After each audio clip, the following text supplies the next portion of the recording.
자, 봅시다. 우리 유인물 좀 해결하고 갑시다. 저번 주에 나눠드린 유인물도 해결 아직 못했었을 거예요. 저번 주에 나눠드렸던 유인물에 거기 그냥 읽어보는 건 여러분들이 보세요. 제가 그냥 안 하고 넘어갈 테니까. 자, 성인 예방접종도 했고 18번의 작전역학. 네, 이거 한번 읽어보시고 작전역학에는 뭐가 나타난다고?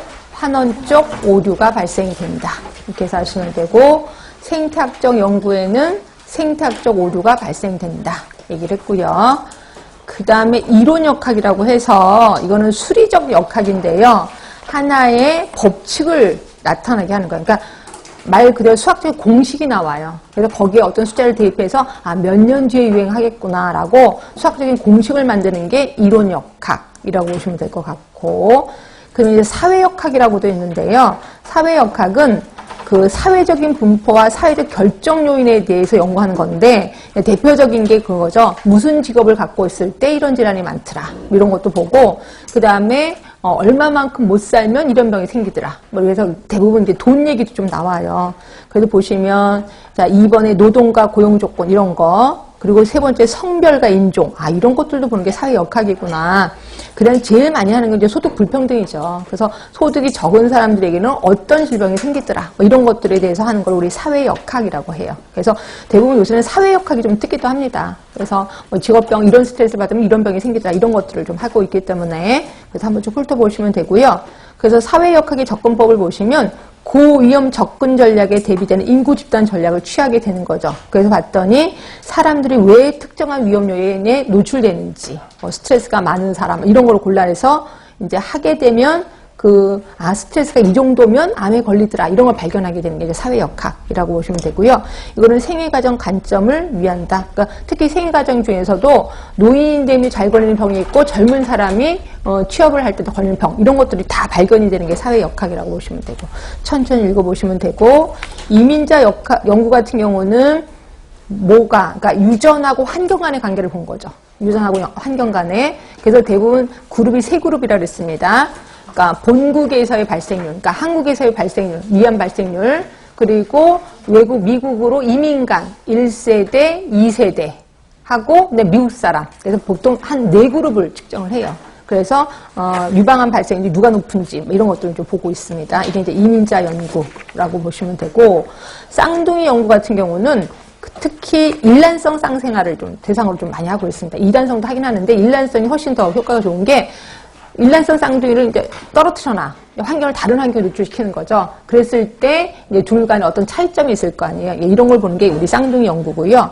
그 다음에 이제 출생 코호트라고 해서 한번 읽어보시면 이해가 될 것 같고, 출생 코호트라는 건 뭐냐면 특정 기간에 태어난 사람들의 집합체를 우리 출생 코호트라고 해. 예를 들어서 요새 태어난 사람, 그리고 한 50년 전에 태어난 사람, 그럼 50년 전에 태어난 사람들의 무리, 그럼 지금 현재 태어난 사람들의 무리, 그래서 이거 이제 코호트에서 무슨 병을 많이 갖고 있는지 이런 걸 한번 비교를 해보거든요.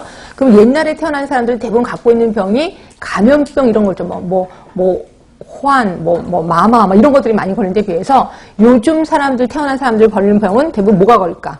뭐가 있을까?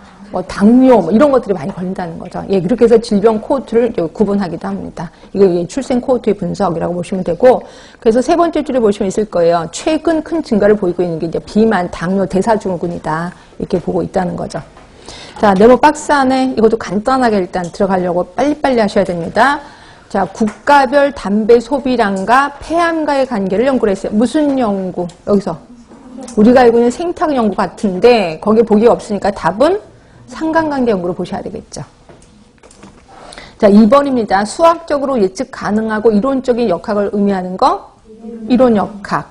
아까 조금 전에 배웠으니까. 자, 3번에 보시면 환경과 유전에 대한 역학적인 연구시 가장 적절한 거. 예, 이민연구. 그 다음에 네 번째입니다. 임신 기간 중에 모체의 흡연과 저체중아의 출생의 관련성을 연구하기 위해서 임산부가 첫 산전 진찰을 받으러 왔을 때 흡연력, 담배 피세요? 안 피세요? 정보를 얻었어. 그러고 나서 출산했을 때 신생아의 체중을 측정한 거예요. 무슨 연구? 코호트죠. 그 다음에 5번입니다. 자, A, B 사업장에서 산업연구 교육을 실시하기 전에 재발생률이 이게 뭔 소리냐면 이거예요. 제가 설명드릴게요. 자, 어떤 프로그램이 있어요.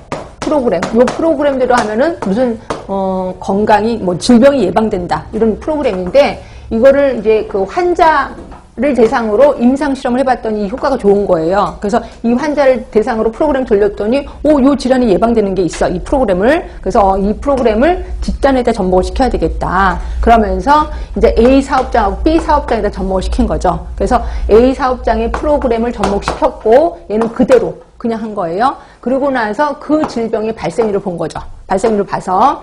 그러면 여기 이 프로그램을 돌린 A 사업장의 발생률이 떨어졌어. 그렇죠? 그리고 B 사업장은 그대로야.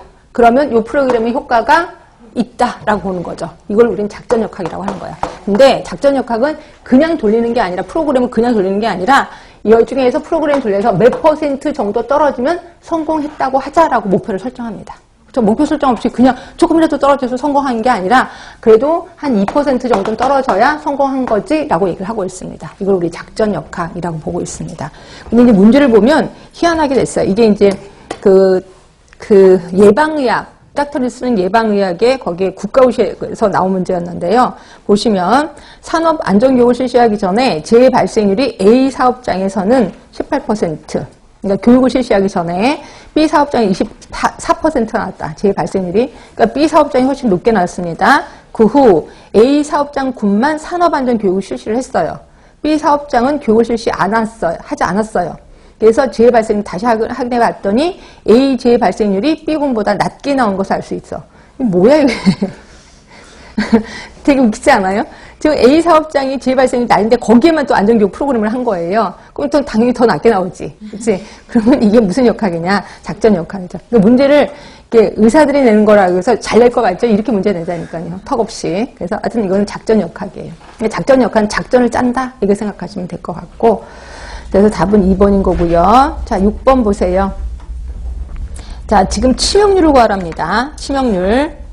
그러면 치명률 하면은, 자, 3개월 동안에 1000명 중에 100명이 혈변 환자야.